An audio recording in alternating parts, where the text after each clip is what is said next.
ومن شرور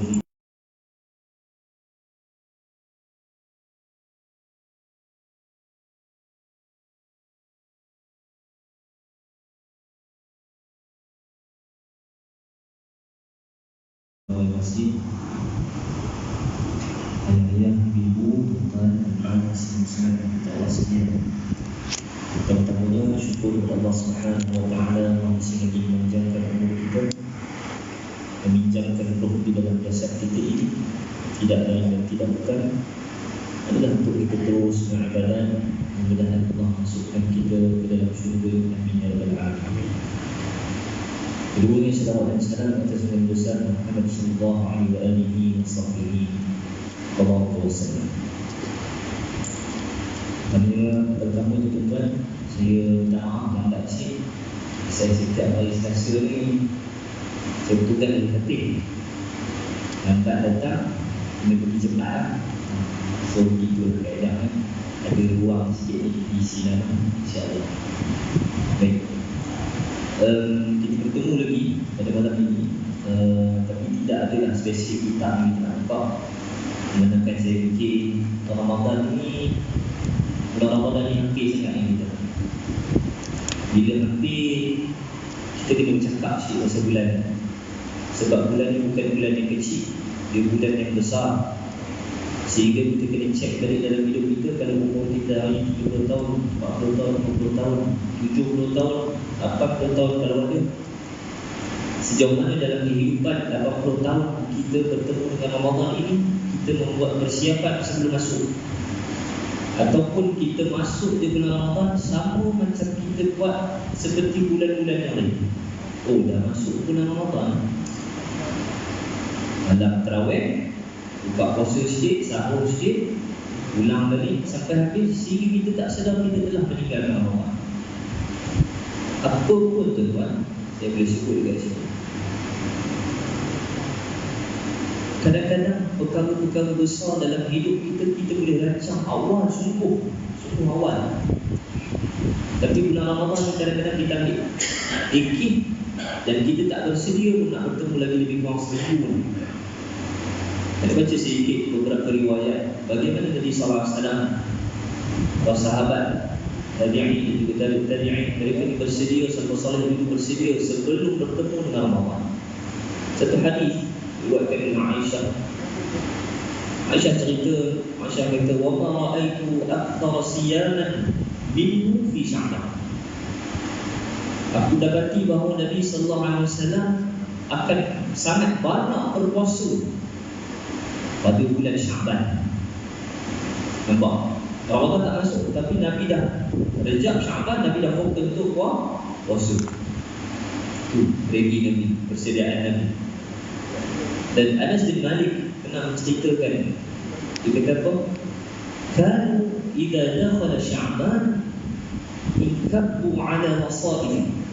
Para sahabat dulu apabila masuk di bulan Sya'ban, mereka akan menyibukkan diri mereka dengan Quran.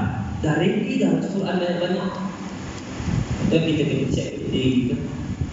Kalau di Quran kita dekat rumah, mungkin Quran tu dah berhabuk.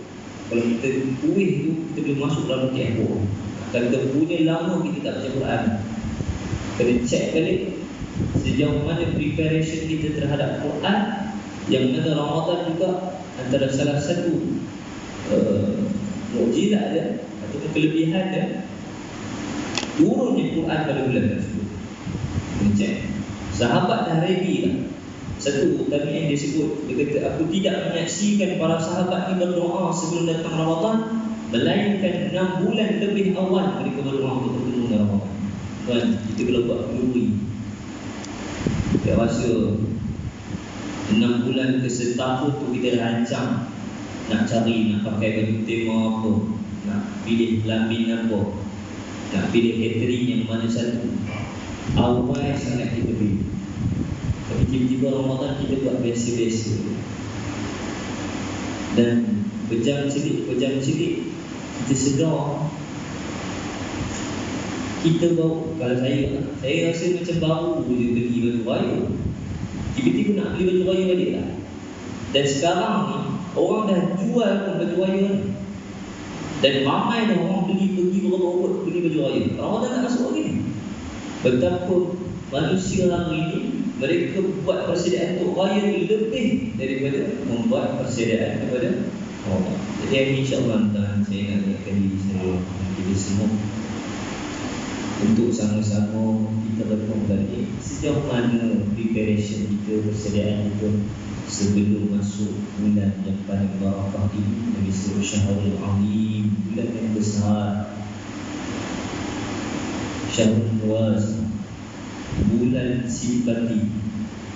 InsyaAllah pertama sekali kita nak buat preparation apa? Saya bagi faham, senang untuk nak ingat. Apa preparation yang kita kena buat? Pertama sekali fizikal. Itu rejak tersyarahkan hadis ini yang kita baca dari dulu. Hadis Aisyah kata, "Wa ma ra'aytu akthar siyam Nabi fi Sya'ban." Nabi banyak puasa pada Sya'ban.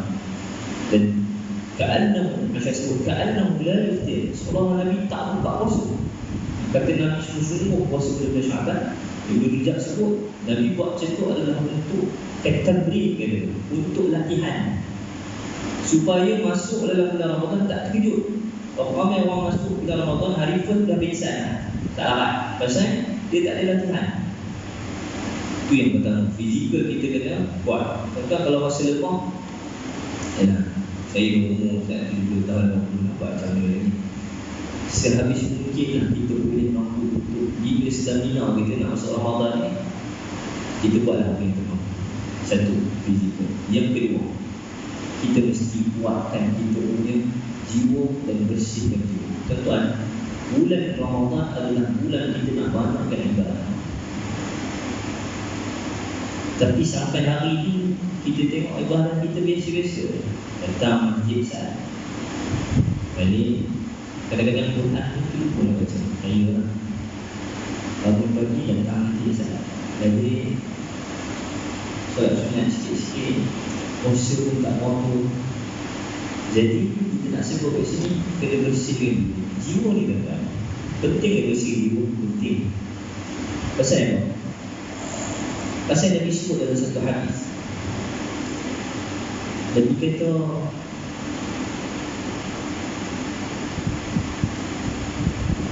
innal mu'mina idza adnaba dhanban kanat nuqtatun sauda fi qalbi. Seseorang mukmin apabila dia melakukan satu dosa, akan datanglah satu titik hitam di dalam hati dia.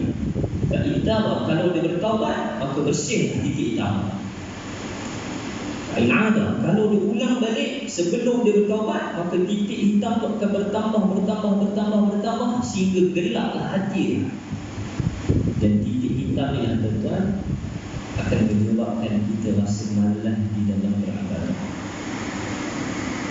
Ada orang bila dia buka Quran, dia nak baca surah satu surah, tapi dia mesti tak puas, syok dengan dia buka surat kedua, dia baca, tak puas.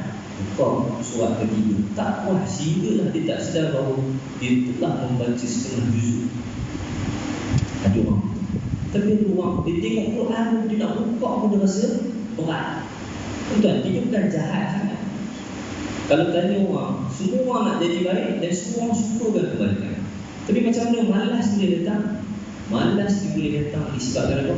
Disebab hati kita yang penuh dengan titik hitam dan kita telah melakukan dosa kepada Allah Azza wa Jalla, menyebabkan Allah tidak memberi taufik kepada kita untuk beribadah. Itu dalam satu kisah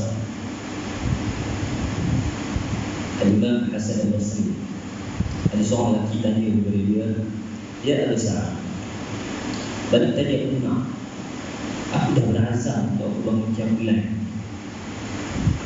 tapi bila sampai ke malam aku tak boleh bangun, sehingga aku sedar bahawa azan subuh telah berkumandang dan aku nak pergi solat subuh, tapi aku tak mampu untuk bangun qiyam, tahajud tak boleh nak bangun."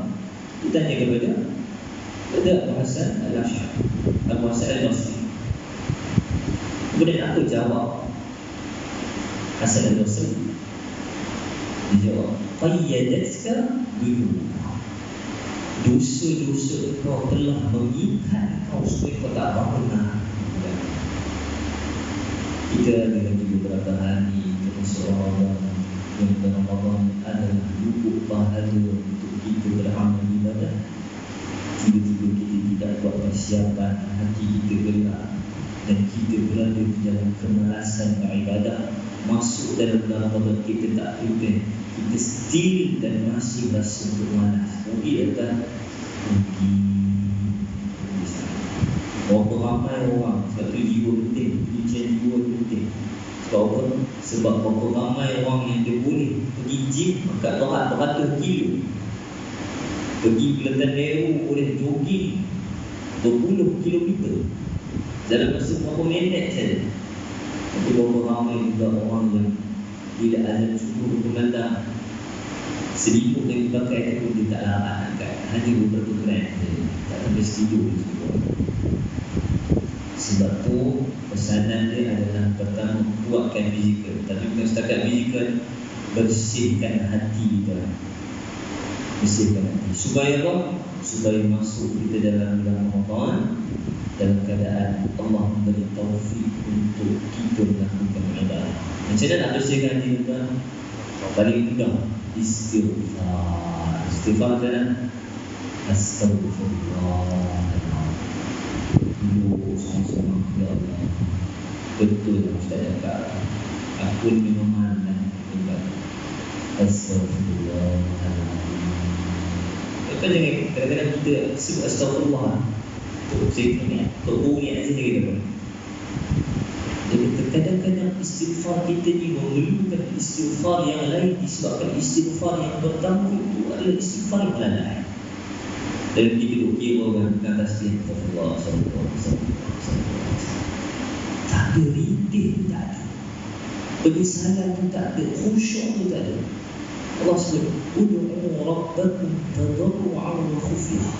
Minta dengan Tuhan kamu dalam keadaan tadarru', rendah diri, khufyah, pelan-pelan. Sebab tu boleh jadi satu istighfar lebih bernilai daripada sejuta istighfar orang yang tak khusyuk. Astagfirullah, astagfirullah, minta ampun. Sekali cukup, tapi kita betul-betul lazim minta ampun sungguh. Kau bersihkanlah hati aku betul-betul nak beribadah kepada kau Ramadan. Tuan ada dalam masa seminggu kita buat ayat kan buat apa kadang-kadang kan. Kita ngopi kat kedai, cakap orang aku duduk atas motor nak pergi surau nak pergi masjid, jauh rumah kita dalam 1 kilometer. Dan berapa banyak istighfar kita boleh astagfirullah. Bukan nak masak atas motor kan, pergi tempat-tempat kosong yang kita memang tak boleh buat apa ni, kita tak sulam dengan zikir. Itu yang pertama. Allah ampun dosa kita, Allah ampunlah. Kita dah baca hadis, ya ibn Adam innaka ma da'awtani wa rajawtani ghafartu lak ala ma kana minka wa la ubali. Wahai anak Adam, selagi mana engkau minta dan mohon kepada aku dan berharap kepadamu, ghafartu lak ala ma kana minka, aku akan ampunkan seluruh dosa yang ada pada engkau. Wa la ubali, tak kisah. Yang Allah kisah apa? Yang Allah kisah adalah nak minta ampun tu pun tak ada. Itu Umar Khattab dia kata apa? Ana la ahmilu istijabati du'a walakin huwa du'a. Aku tak kisah pun Allah nak mustajabkan doa aku ke tidak, tapi yang aku kisahkan adalah nak minta doa tu pun tak ada hasil dari kita. Tuan saya ingat bagi saya sebenarnya start dari ini kita cuba bersihkan hati kita sebelum bertemu Ramadan. Bertemu dengan Ramadan kita telah bersihkan hati kita, InsyaAllah Allah akan bagi taufik, kita akan semangat untuk beribadah. Satu. Yang kedua, kita dah baca satu riwayat daripada Anas tadi. Apa katanya? Kan idza dakhala Sya'ban ikabbu 'ala masalih. Masuk pada Sya'ban, sahabat-sahabat ni akan menyibukkan diri dengan bacaan Quran. Hari ini saya boleh pesan, tuan persiapkan diri. Hari ini latihan dah start. Kalau kita tak start lagi lah, kalau start alhamdulillah, saya tahu depan ni lebih kuat lagi sebenarnya. Kalau tak start lagi, besok malam ni sebelum tidur start dah try baca, boleh tak lepas habis isyak ni baca Al-Quran, kemudian kita try baca, boleh tak habis dalam 20 surat ni start? Boleh. Baca besok start lepas subuh try baca 30 surat tak? Boleh tak? Boleh. Berlatih pelan-pelan tuan. Jangan masuk Ramadan kita nak baca 1 juzuk terus. Pening kita. Berselirak duduk ni. Siapa yang mampu membaca Quran dah boleh start dah. Tengok pada musuh-musuh kat atas lari tu, ada tak musuh yang kita tak buka pun, tak dah berapa lah. Buka balik, bawa balik, duduk, buka balik, tengok. Ustaz, saya dah hafal Quran. Al-Quran siang malam saya baca. Saya baca satu yang boleh. Beza kan? Al-Quran ni memang penting kita. Naik motor, sambil bawa start motor tu, nak balik rumah, Al-Quran boleh habis dah. Tapi beza saya nak sebut apa? Beza nilai dia. Kita ambil Quran, duduk prepare betul-betul nak baca Quran, letak pula syariat, buka satu persatu, helai demi helai, kemudian kita tengok Quran, baca pula Quran tu, beza nilai dan rasa tu. Dan kesungguhan itu Allah akan bagi pahala buat dan start terutama siapa yang boleh ngaji ya hari itu semua. Tapi kalau lah dia buka Quran, dia tak tahu macam mana nak baca. Macam mana nak baca ni? Tinggal lama Quran. Ramai tak orang tinggal lama Quran? Ramai tak. Saya di Masjid Al-Fatih dah 4 batch. Saya pernah cerita sekali 4 batch. Dan semua 4 batch ni zero lah. Setiap kali kita buka dia punya penyertaan tu, akan ada orang masuk 30-40 orang. Saya buat setiap seorang ni ujian tahap bacaan masing-masing. Saya boleh sebut 80% daripada 40 orang itu tak kenal huruf dan baru merangkak nak baca Quran. Ramai tak? Ustaz, saya dah orang tu Ustaz. Saya dah orang yang bila buka Quran tak boleh baca Quran. Saya boleh sebut tuan, belum terlambat untuk cari Quran sebelum kita menghadap Allah Azza wa Jalla. Pastikan kita boleh baca Quran. Cari dulu kita ustaz-ustaz yang imam kita cari. Ustaz malu ustaz. Kita kata kita dah tua tak aktif sebut tuan-tuan nak menghadapkan Allah, tuan rasa malu ni boleh berlalu. Start dulu. Saya jamin istiqamah dalam Quran, tak ada seorang pun saya jumpa yang betul-betul istiqamah. Lagi dia boleh baca Quran dengan lancar. Mestinya Ustaz, saya betul-betul bermak saat lambat ni. Saya jumpa bermak teruk pun ada. Sampai senak dah dia kata. Tapi pakcik istiqamah syukur. Hari ni dia telah baca Quran dan dia boleh baca Quran dengan lancar. Tuan-tuan, siapa yang tahu kita boleh baca ke tak? Kita je. Kita dengar orang baca, kita dengar kawan-kawan kita baca. Kita nak tengok, nak masuk dalam tadarus tu, nak masuk. Dia orang dah pergi depan lah, kita nak tengok lah, nak masuk lah. Tapi kita tak boleh baca Quran, kita rasa malu je. Lalu kita buat apa? Kita balik orang. Padahal hati nak sungguh. Tak apa tuan, ada seribu lagi, sempat kan? Tak sempat. At least kita dah start. Ustaz, saya insyaAllah sama-sama kita azamah untuk Quran. Yang ketiga, nak buat apa? Jadi Quran yang seterusnya, apa benda kita nak buat? Pastikan bulan Ramadan nak masuk ni, kita dah ada plan macam mana kita nak atur harta kita untuk bagi orang puasa makan masa Ramadan. Nabi sebut apa? Man fattara sha'iman kana lahu mithlu ajri. Barang siapa yang bagi orang puasa makan, dia akan dapat pahala seperti mana orang yang puasa yang dia bagi makan. La yanqusu min ajri syai'an. Dan tidak mengurangkan pula puasa orang yang yang bagi, yang dia dapat tadi. Dulu dapat pahala yang besar. Dan bagi makan ni tuan, bukan benda simple-simple je Nabi ingatkan. Dalam hadis yang diriwayatkan oleh Sahih, dalam Sahih Zaimah disebut hadis yang sangat famous, iaitu khutbah Nabi sallallahu alaihi wasallam ketika akhir Syaban. Kita selalu dengar hadis.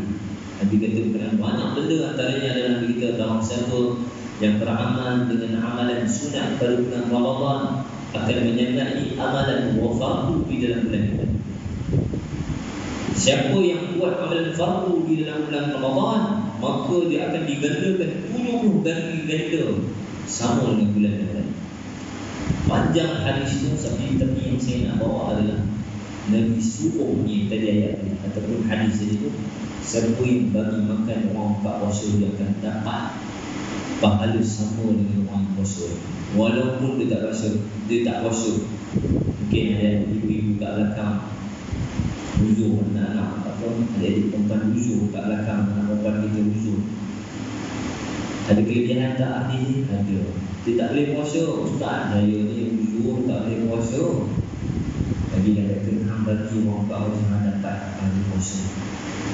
Itu yang saya nak sebut kat sini. Satu hari Nabi kata, apabila Nabi suruh buka puasa ataupun bagi orang makan buka puasa, ada sahabat cakap, ya Rasulullah, kita tak ada apa-apa nak bagi pada orang untuk buka puasa. Nabi tetap suruh. Nabi kata apa? Bagi juga orang buka puasa ni, walaupun dengan sebiji kurma, walaupun dengan seteguk susu, walaupun dengan seteguk air. Tak dia suruh ustaz, bagi. Nabi suruh bagi juga dalam hadis tadi. Tuan-tuan cek dalam hadis yang disusun oleh Imam Nawawi rahimahullah ta'ala. Tak silap saya, hadis yang ke-25, tuan-tuan cek nanti. Hadis tu cerita pasal apa? Sahabat bertanya kepada Nabi, ya Rasulullah, orang-orang yang mempunyai harta ni, dia orang mengumpul, dia orang punya pahala dengan dia orang menginfakkan harta dia orang. Kami ni tak ada duit, macam mana kami nak infak? Macam mana kami nak sedekah? Lalu Nabi jawab apa? Bikulli tasbihatin sadaqah, wa kullu tahmidatin sadaqah, tahlilatin sadaqah, wa kullu takbiratin sadaqah, ila hadis akhir. Nanti kita hang tak ada duit, hang jangan risau. Pasal setiap tasbih yang hang buat, takbir, tahlil, semua tu boleh jadi sedekah, jangan risau. Maksudnya apa? Tak ada duit, tak apa, boleh tasbih, boleh sedekah. Tapi dalam hadis ni tentang Ramadan ni, Nabi tak bagi pilihan pun pada kita. Hang tetap kena bagi orang makan time Ramadan. Nak kata besarnya pahala bagi makan orang ketika puasa ni. Kena azam macam mana nak susun harta yang Allah bagi pada kita ni sepanjang 30 hari dalam bulan Ramadan ni, untuk kita bagi setiap sehari tu, takkan kita tinggal untuk bagi orang makan. Kena buat. Ustaz, saya betul-betul tak ada duit. Takat saya makan, itu pun saya makan di main masjid ni, baru saya kena makan iftar. Macam mana buat? Tips. Duk makan iftar free dia, free, tak payah apa. Ambil rumah setahun kecil, ambil rumah saya tak ada bagi orang makan. Dapat tak? Dapat. Ambil air bagi ke orang. Dapat. Buat yang pasti buat. Lepas tu masa saya belajar kat Jordan, orang Arab ni, dia orang beramal dengan hadis ni dahsyat juga. Bila masuk bulan Ramadan, orang yang paling gembira adalah budak-budak Malaysia. Kami ni, kata saya, setiap kali masuk bulan Ramadan, orang Arab ni, dia orang akan buka kemah yang kaya-kaya ni. Dia akan buka kemah kat depan rumah dia orang, hilang 3 kemah. Lepas tu apa? Kemah tu setiap hari dia orang akan bagi budak-budak Malaysia buka masuk kat kemah. Sampai setiap hari akan ada hebahan dalam grup Facebook kami, ada 7 jemputan. Sampai kena hati-hati, hang pergi kat sini, hang pergi kat sini, hang pergi kat sini. Dan setiap hari itu juga kami makan cuma Arab ni. Dahsyat juga yang bagi makan meriah. Kat Jordan tempat saya tetap. Dan masuk Ramadan ni seolah-olah hari raya ni. Dan bila masuk hari Fitri, dia macam kosong, tak ada apa. Orang tidur, Tapi Ramadan ni dia orang sungguh-sungguh betul buat. Walaupun orang mana bercuci lantai, dia orang tetap ibadah dahsyat. Mentaliti beribadah mereka ni padu. Kena tanya balik, kita berdiri dengan saya dan saudara ni berkenaan dengan persediaan kita bertemu dengan Allah. Seterusnya kita nak ready apa kita, antara benda yang kita kena ready adalah berkenaan kita dah kena start macam mana kita nak rancang doa kita. Doa ni bukan semua orang buat. Kadang-kadang kita doa ni kan, doa cukup syarat. Tak dalam Malaysia sudah kepala melayak boleh. Doa-doa tak mahu. Start hari ini sebelum Ramadan, susun apa yang kita minta dengan Allah. Kita pernah syarat berkenaan doa. Dan doa syarat, antara syarat Allah memakbulkan doa adalah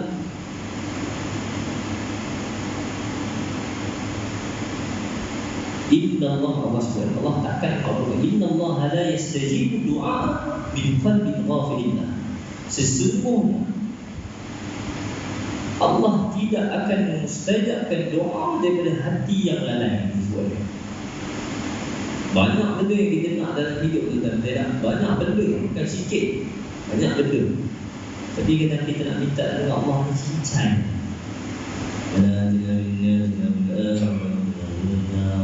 Cincai. Tak ada rasa lah. Ya Allah, kau benar hidup bila dah umur 70-80 mungkin kita nak kita nak kereta mewah, kita nak rumah besar, kita telah menikmati keseluruhan dalam hidup kita dalam tersebut. Dan kita nak apa? Kita nak supaya mudah berusaha kita. Bila pergi masjid, orang tu tak ada apa-apa berlaku, balik masjid, kita nak mudah.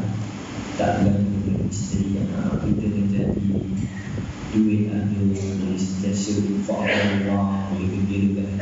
Mudah, kita nak mudah hidup. Tapi nak kita minta tak mudah hidup. Kadang-kadang kita lupa dan kita tak khusyuk dalam doa pun. Sehingga kadang-kadang kita akan ketahui bahawa hidup kita ni tak tenang dan besar gelisah setiap hari. Pasal apa? Kita tak serius dalam doa. Itu Nabi ajar kita tentang nak mudah ni, dia ajar satu doa. Kau boleh ambil doa di Google, doa saya selalu pesan ataupun bagi doa kepada orang. Apa yang Nabi kata? Ya Hayyu Ya Qayyum. Doa Nabi bi rahmatika astaghith. Wahai Tuhan yang Maha Hidup, yang Maha Berdiri, bi rahmatika astaghith. Dengan rahmat Engkau aku meminta. Aslih li sya'ni kullahu wa la takilni ila nafsi. Perelokkanlah urusanku seluruhnya dan janganlah engkau meninggalkan aku untuk aku uruskan hidup aku sendiri. Tarfata'an, walaupun sekelip mata. Sekelip mata pun kita tak mahu Allah tinggalkan kita untuk kita uruskan hidup kita. Apatah lagi sebulan, 2 bulan, 3 bulan, sehingga setiap daripada keputusan yang kita buat di dalam hidup ini, Allah sentiasa akan bersama kita. Berapa ramai orang yang dirancang, dia rasa dengan dirancang tu dia boleh berjaya, kemudian dia akan ketahui selepas itu bahawa rupanya dia juga boleh gagal. Kerana apa? Kerana Allah tidak bersama di dalam keputusan-keputusan yang dia buat. Banyak keputusan yang kita buat dalam hidup tu kan, banyak nak cakap apa supaya orang tak terasa dengan kita, nak bawa anak takat mana supaya anak tu boleh jadi orang yang betul, nak belok steering ke kanan ke kiri supaya tak langgar lubang tayar boleh pecah, nak minum apa supaya tak kena kencing ni. Semua keputusan-keputusan itu adalah keputusan yang kita kena buat. Dan keputusan ini dah Nabi ajar untuk keseluruhannya kita sandarkan kepada Allah Azza wa Jalla untuk bersama dengan kita. Walaupun ketika kita buat keputusan itu secara zahir macam tak betul, macam kena ujian, macam jadi susah, tetapi sekiranya kita tawakal kepada Allah dan sandarkan, percaya dan yakinlah kita akan nampak bahawa keputusan yang kita rasa susah tadi itulah adalah yang terbaik untuk kita. Satu mukmin yang akan sentiasa redha, sabar dan yang akan tawakal ingatlah dalam hidup kita Allah. Doa syukur-syukur Allah makbullah doa Istajabu lil-'abdi ma lam yad'u bi ithmin aw qati'atir rahim ma lam yasta'jil. Setiap hamba yang minta Allah akan bagi semua dan mustajabkan selagi mana tak berkaitan dengan dosa, selagi mana tak berkaitan dengan memutuskan silaturahim, selagi mana hak tak kelam kabut dalam doa ataupun tergesa-gesa dalam doa. Pada para sahabat bertanya kepada Nabi, bal isti'jal, apa maksud tergesa-gesa dalam doa? Nabi kata apa? Orang yang tergesa-gesa dalam doa ni adalah orang yang bila dia akan bercakap jadi qad da'awtu wa qad da'awtu falam ara yastajibu li fa yastahsinu 'inda dhalik wa yad'u du'a. Aku dah berdoa banyak kali dah aku berdoa. Falam ara yastajibu li, aku tak nampak pun Allah makbulkan doa aku. Fa yastahsinu 'inda dhalik, kemudian dia masuk letih dengan doa tu. Wa yad'u du'a, tinggal di doa, lalu Allah tak makbulkan doa. Salah kita juga sekali. Dan setiap daripada doa yang kita minta, Allah akan makbulkan keseluruhannya dengan 3 bentuk. Kita pernah sebut itu. Pertama apa? Allah akan makbulkan terus. Ya Allah, bagilah aku mudah, bagilah aku senang, bagi aku kaya. Selama setahun kaya dah, bagi terus. Yang kedua apa? Yang kedua, Allah memakbulkan dengan cara Allah menyimpan dekat akhirat. Yang ketiga macam mana? Yang ketiga, wa inna linasrifa anhum ila su'i mithla, dengan cara Allah memalingkan kita daripada dapat bala bencana ataupun benda yang tak baik yang menimpa kita.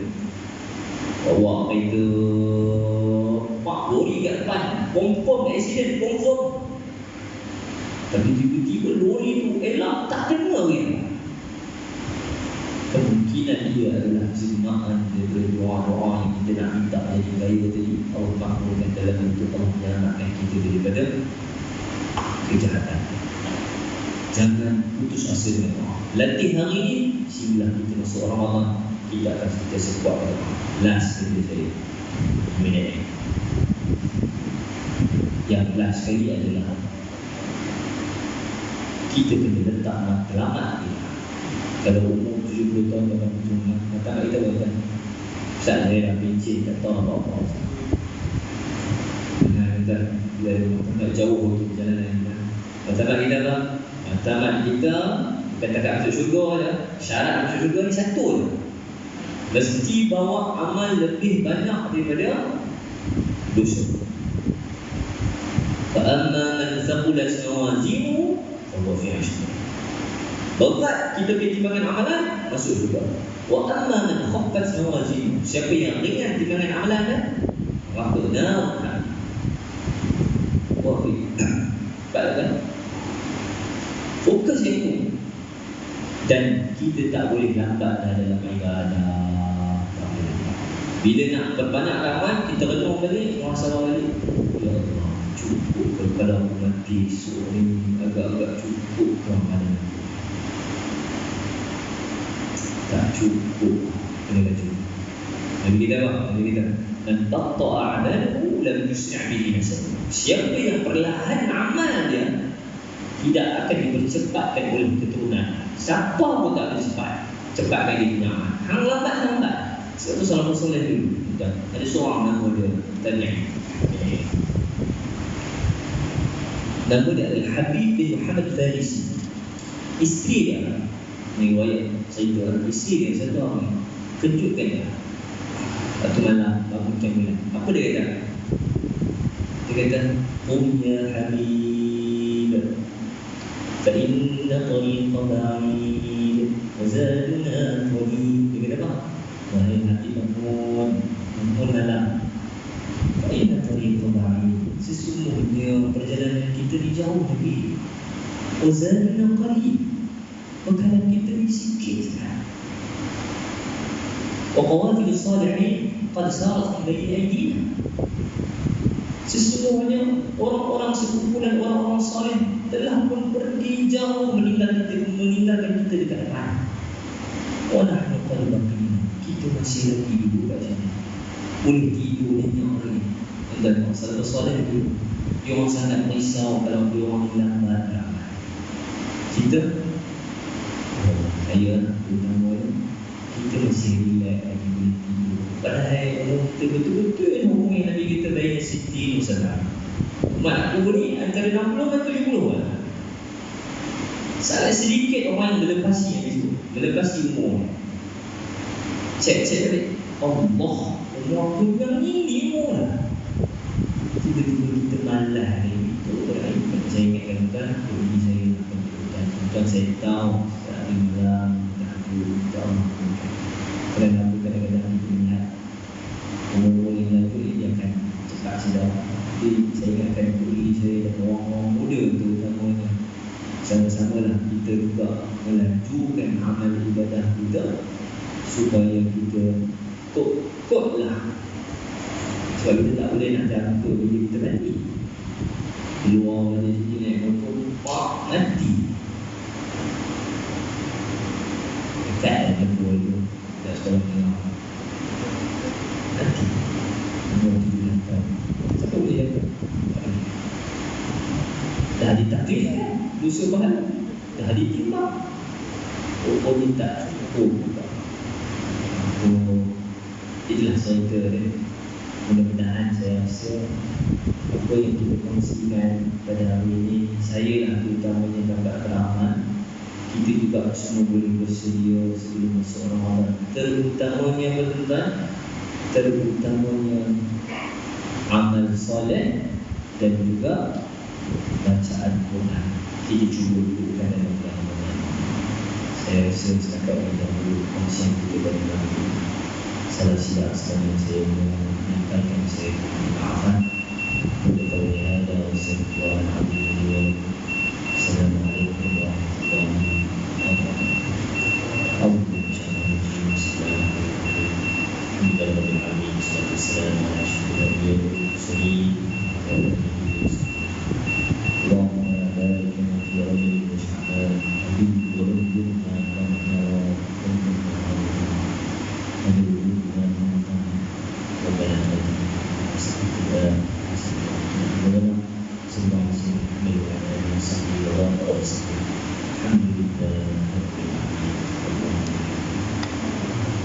Saya minta dia